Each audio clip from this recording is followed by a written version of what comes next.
I'm writing this from a hotel room at 3 a.m. and I haven't slept in 48 hours. My hands are shaking so badly I can barely type, but I need to get this out before I lose my mind completely. I don't know who else to tell, and I'm terrified of what might happen if I go to the police. But I can't keep living this lie anymore. My name is Jessica, and until 3 days ago, I thought I had the perfect marriage. My husband Michael and I have been together for 7 years, married for 4. He's 35, I'm 31, and we live in a beautiful house in the suburbs with our 2-year-old daughter, Lily. Michael is a successful financial advisor, charming, handsome, the kind of man every woman dreams of marrying. Everyone always tells me how lucky I am. If they only knew the truth. It started with small things I should have noticed earlier. Michael has always been very private about his work, his phone, his computer. He told me it was because of client confidentiality, and I believed him. He travels frequently for business, sometimes for weeks at a time, always to different cities. Again, I thought it was normal for his job, but there were other things. Strange phone calls that he would take in another room, packages delivered to our house addressed to names I didn't recognize, credit card statements for accounts I didn't know existed. When I asked about these things, Michael would get defensive, say I was being paranoid, that I needed to trust him more. The first real red flag came 6 months ago. I was doing laundry and found a receipt in Michael's jacket pocket. It was from a jewelry store in Chicago for a diamond necklace worth $15,000. I'd never seen this necklace, and Michael had never given me any expensive jewelry. When I confronted him about it, he said it was a gift for his mother's birthday, but Michael's mother died when he was 12. I know this because it's one of the few things he's ever told me about his past. He never talks about his childhood, his family, his life before we met. He always deflects, changes the subject, or gets angry when I ask questions. I used to think it was because he had a difficult childhood, that he was protecting himself from painful memories. Now I realize he was protecting something much darker. 3 weeks ago, Michael left for another business trip. This time to Seattle, he said, for a week-long conference. He kissed me goodbye, told me he'd call every night, and drove away in his BMW. Everything seemed normal. But that night, something inside me snapped. Maybe it was the accumulated years of questions, a feeling like I was married to a stranger. Maybe it was the fact that he'd been acting more distant lately, more secretive. Or maybe it was just intuition telling me that something was very, very wrong.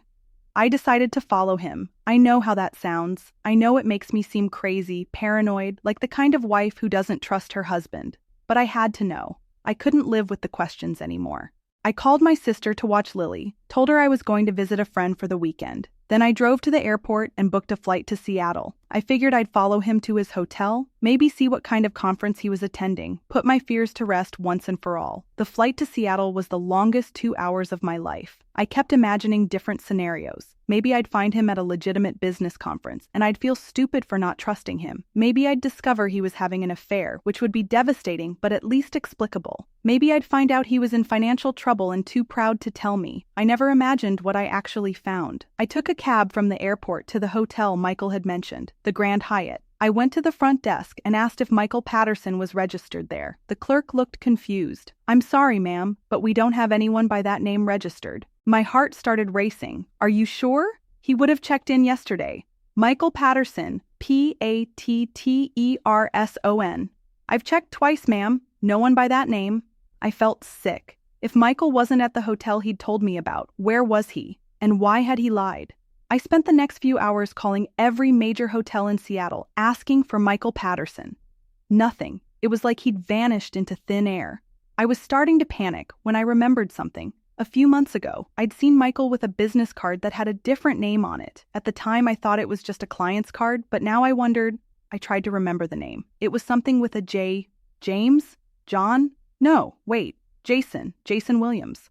On a whim, I called the Grand Hyatt again and asked for Jason Williams. "Yes, Mr. Williams is registered with us. Would you like me to connect you to his room?" My blood ran cold. "No, that's okay. Thank you." I hung up and sat in the hotel lobby, trying to process what I'd just learned. My husband was in Seattle, but he was using a different name. Why would he need a fake identity for a business trip? I decided to wait. I found a spot in the lobby where I could see the elevators and the main entrance. And I waited. For 6 hours, I sat there, ordering coffee after coffee, watching for any sign of the man I'd been married to for 4 years. At around 8 p.m., I saw him. Michael, or Jason, apparently, walked through the lobby wearing a suit I'd never seen before. He looked different somehow. More confident, more dangerous. He wasn't alone, he was with a woman. She was tall, blonde, beautiful in an expensive way. Designer clothes, perfect makeup, the kind of woman who looked like she belonged in a magazine. They were walking close together, his hand on her back, talking in low voices. They looked intimate, familiar, like they'd done this many times before.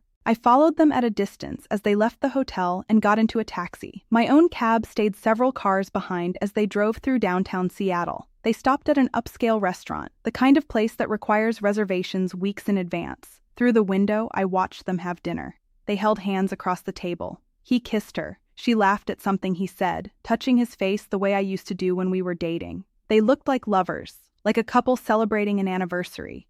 I felt like I was going to throw up. But that wasn't even the worst part. The worst part came when they left the restaurant and went to a nightclub.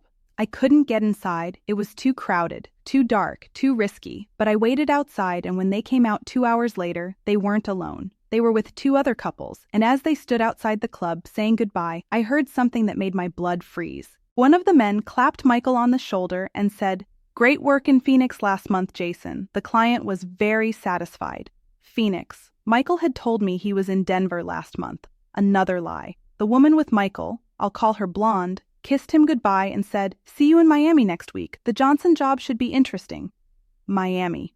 Michael had told me he was going to Boston next week. Another lie. But it was the last thing I heard that made me realize I wasn't just married to a cheater. I was married to someone much more dangerous. As the group was splitting up, one of the other women said to Blonde, "Be careful with the Johnson thing. After what happened in Cleveland, we can't afford any more accidents." Accidents? What kind of accidents? I followed Michael and Blonde back to the hotel, my mind racing. What kind of work was my husband really doing? What had happened in Cleveland? And who was this woman who seemed to know him so well? I spent the night in a different hotel, unable to sleep, unable to think about anything except what I'd witnessed.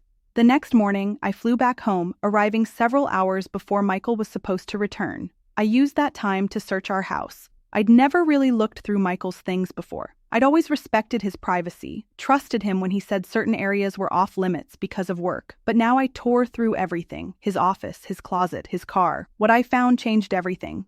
Hidden in a locked file cabinet in his office, I found the key taped under his desk. I discovered a collection of documents that made no sense. Passports with Michael's photo but different names. Credit cards for those same fake identities. Bank statements showing hundreds of thousands of dollars in accounts I'd never heard of. And then I found the photographs. There were dozens of them. Pictures of Michael with different women in different cities. Michael with a redhead in what looked like Las Vegas. Michael with a brunette on a beach somewhere tropical. Michael with an older woman in front of what looked like the Eiffel Tower, and in every photo he looked happy, comfortable, like he belonged with these women. But the thing that made me physically sick was that in several of the photos, Michael was wearing a wedding ring, a different wedding ring, not the one I'd put on his finger 4 years ago. My husband wasn't just a cheater, he was a bigamist. I kept searching, and what I found next made everything else seem trivial. In the very back of the filing cabinet, behind all the fake IDs and bank statements, I found a folder labeled Insurance Claims. Inside were newspaper clippings, dozens of them, all reporting on accidents, deaths, mysterious disappearances, a wealthy businessman who died in a car accident in Phoenix, a young woman who drowned in Miami, an elderly man who had a heart attack in Cleveland. And next to each newspaper clipping was a check stub. Insurance payouts, life insurance payouts, all for enormous amounts of money. I realized I was looking at evidence of murder. My husband wasn't just a bigamist. He was a killer, a professional killer who married wealthy women, took out life insurance policies on them, and then killed them for the money. I started shaking so badly I could barely hold the papers. How many women had he killed? How many wives had there been before me? And most terrifying of all, was I next? I thought about Lily, sleeping peacefully in her crib upstairs. What would happen to her if something happened to me? Would Michael hurt his own daughter, or would he just disappear, leaving her an orphan? I heard Michael's car in the driveway. I shoved everything back into the filing cabinet, locked it, and tried to compose myself. When he walked through the door, I was in the kitchen, making dinner, trying to act normal. "Hey, honey," he said, kissing me on the cheek. "I missed you." The kiss felt like ice against my skin. This man, this monster, had been kissing me, sleeping next to me, making love to me for 4 years. He'd helped me deliver our daughter. He'd held my hand when my father died. He'd comforted me when I was sick, and he was planning to kill me. "How was the conference?" I asked, somehow managing to keep my voice steady. "Boring. You know how these things are, but it was good for business." Good for business. If only I'd known what his business really was. That night, I lay in bed next to him, listening to him breathe, wondering if tonight would be the night. Would he smother me with a pillow, poison my coffee in the morning, stage an accident? I didn't sleep at all.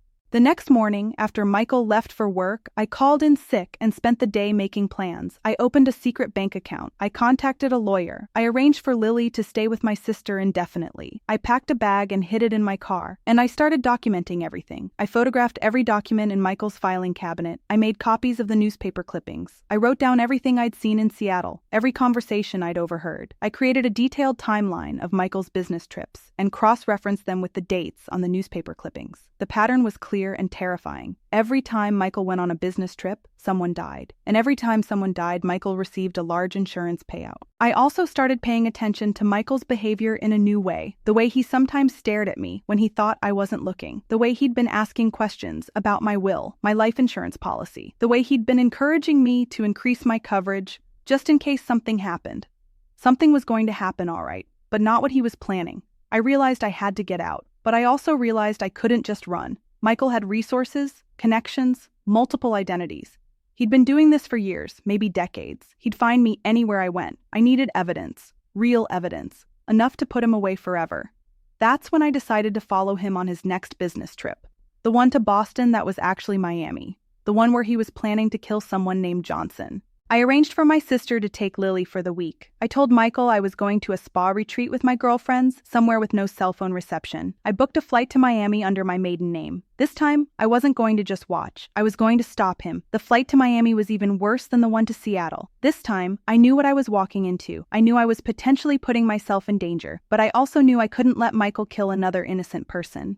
I'd managed to find out from his calendar that he was staying at the Fontainebleau Hotel. When I arrived, I didn't bother with the front desk. I already knew he'd be registered under a false name. Instead, I found a spot in the lobby and waited. I didn't have to wait long. Within an hour, I saw Michael walk through the lobby. He was with a different woman this time. Not the blonde from Seattle, but a brunette who looked to be in her 50s. She was well-dressed, expensive jewelry, the kind of woman who had money. Mrs. Johnson, I presumed. They looked comfortable together, like they'd been dating for a while. She laughed at something he said, squeezed his arm affectionately. She had no idea she was walking with a killer. I followed them to a beachfront restaurant. They had dinner, walked on the beach, went back to the hotel. Everything looked normal, romantic even, but I knew better. Michael was setting up his next victim. The next morning, I watched them have breakfast by the pool. Michael was being especially attentive, especially charming. He kept touching her hand, whispering things in her ear that made her blush. She was completely smitten. It made me sick to watch, but I forced myself to stay. I had to know when he was planning to make his move. The answer came that afternoon. I overheard Michael making a phone call in the hotel lobby. "Tomorrow night," he said. "The boat trip. Everything's arranged. It'll look like an accident." A boat trip. He was planning to kill Mrs. Johnson on a boat and make it look like she drowned accidentally. I had less than 24 hours to figure out how to stop him. That night, I called the Miami police from my hotel room. I tried to explain the situation, but it sounded insane even to me. A woman calling to report that her husband was planning to murder someone the next day, with no concrete proof except stolen documents and overheard conversations? The officer was polite but skeptical. "Ma'am, we can't arrest someone for a crime they haven't committed. If you have evidence of past crimes, you can file a report, but..." I hung up, frustrated. I was on my own. The next day, I watched Michael and Mrs. Johnson leave the hotel together. They were dressed casually, like they were going on a romantic day trip. She was carrying a small overnight bag. He was carrying what looked like a cooler. I followed them to the marina. They boarded a small yacht, not a rental, but something that looked like it belonged to Michael, another asset I'd never known about. I watched them sail away from the dock, heading out into the open ocean. I stood on the pier, helpless, watching the boat disappear into the distance. There was nothing I could do. I couldn't follow them, couldn't stop what was about to happen, couldn't save Mrs. Johnson, but I could be there when Michael returned. I waited at the marina for 6 hours. Other boats came and went, but Michael's yacht didn't return. As the sun started to set, I began to worry. What if something had gone wrong? What if Michael had decided to disappear entirely, leaving me stranded in Miami with no way to find him? Finally, just as the last light was fading from the sky, I saw the yacht coming back to the marina. Michael was alone. He docked the boat and began cleaning it methodically. I watched from a distance as he scrubbed the deck, the railings, everything. He was destroying evidence. When he finished, he loaded several heavy bags into his car. I couldn't see what was in them, but I had a terrible feeling I knew. I followed him to a remote area outside the city, where he dumped the bags in a dumpster behind an abandoned building. Then he drove to a car wash and spent an hour cleaning his car, inside and out. By the time he returned to the hotel, it was after midnight. He went to his room, packed his bags, and checked out. I followed him to the airport, where he caught the first flight back to our city. Mrs. Johnson was never seen again. The next morning, I was waiting when Michael walked through our front door. He was carrying flowers and a box of chocolates, wearing the same charming smile he'd worn when he courted me 7 years ago. "Hey, beautiful," he said, kissing me on the forehead.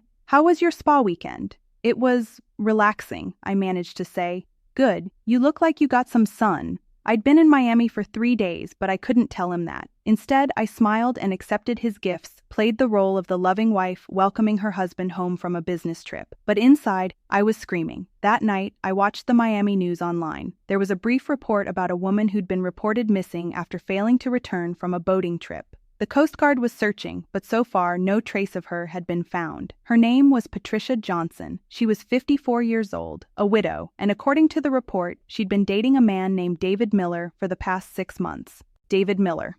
Another fake identity. The next few days were torture. I had to act normal, had to pretend everything was fine, had to sleep next to a man I now knew was a serial killer. Michael was in a good mood, more affectionate than he'd been in months. He'd just made a lot of money, and he was satisfied with his work. I started making my final preparations. I'd been in contact with a federal agent who specialized in cases like this. I'd turned over all my evidence, all my photographs, all my documentation. They were building a case, but they needed more time. I just had to survive long enough for them to arrest him. But then something happened that changed everything. I was doing laundry when I found a receipt in Michael's pocket. It was for a life insurance policy, a new one, a big one, on me. $2 million, with Michael as the sole beneficiary. The policy had been active for just 1 week. I was next. I realized I couldn't wait for the federal agents to build their case. I had to get out immediately. That night, after Michael fell asleep, I slipped out of bed and gathered my daughter from her crib. I'd already packed bags for both of us, hidden them in my car. I drove through the night, heading for my sister's house in another state. I called the federal agent from the road, told him what I'd found, warned him that Michael might run if he discovered I was gone. But I was too late. When the agents arrived at our house the next morning, Michael was gone. He'd cleaned out our bank accounts, taken his fake IDs, and disappeared. The house was empty except for a note on the kitchen table. It was addressed to me. "Jessica," it read. "I know you know. I'm sorry it had to end this way. You were different from the others. I actually cared about you. But business is business. Don't try to find me. You won't succeed, and you'll only put yourself and Lily in danger. Consider this a professional courtesy. I'm letting you live. Don't make me regret that decision." It was signed, Michael Patterson, the name I'd known him by, but probably not his real name either. That was 3 days ago. I've been hiding in this hotel room ever since, afraid to go home, afraid to stay in one place too long. The federal agents are still looking for him, but so far, they found nothing. Michael has vanished as completely as if he'd never existed. I keep thinking about all the women who came before me, all the wives who weren't as suspicious as I was, who weren't as lucky. They trusted him, loved him, and he killed them for it. I think about Mrs. Johnson, who died believing she'd found love again after losing her husband. I think about all the other women whose names I saw in those newspaper clippings, all the lives Michael destroyed for money. And I think about Lily, who will grow up without a father, but at least she'll grow up alive. I don't know what happens now. I don't know if Michael will keep his word and leave us alone, or if he'll decide we're too much of a risk. I don't know if the federal agents will ever find him, or if he'll just disappear into another identity, find another victim, start the cycle all over again. What I do know is that I'm alive, and my daughter is safe, and for now, that has to be enough. But I want people to know the truth. I want other women to be aware that monsters like Michael exist, that they're charming and handsome and seem perfect on the surface. I want them to trust their instincts when something feels wrong, even if they can't explain why. Most of all, I want them to know that if you're living with a monster, you're not powerless. You can fight back. You can survive. You just have to be smarter than they are. If you're reading this, if you recognize anything about this story, if you think you might know someone like Michael, please be careful. Trust your instincts. Document everything. And don't wait for someone else to save you. Save yourself. Because sometimes That's the only way to stay alive. Narrator's characteristics, mandatory at the end. Gender, female. Age, range, 30-40, recommended. Tone of voice, intense, fearful, determined, with underlying terror and urgency.